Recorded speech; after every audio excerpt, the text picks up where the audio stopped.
Makikita natin sa video na ito ang pag-counterflow ng isang pampublikong sasakyan.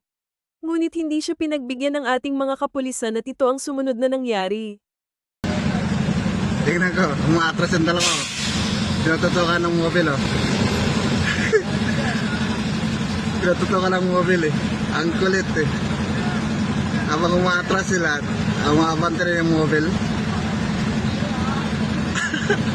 Ang kulit nyo kasi, yan, counterflow pa.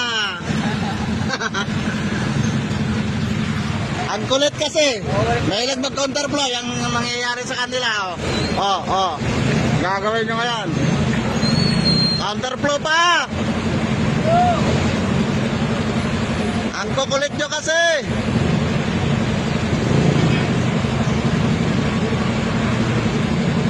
Mabuti na lang at mabait ang ating kapulisan at hindi sila binigyan ng violation sa kanilang ginawa.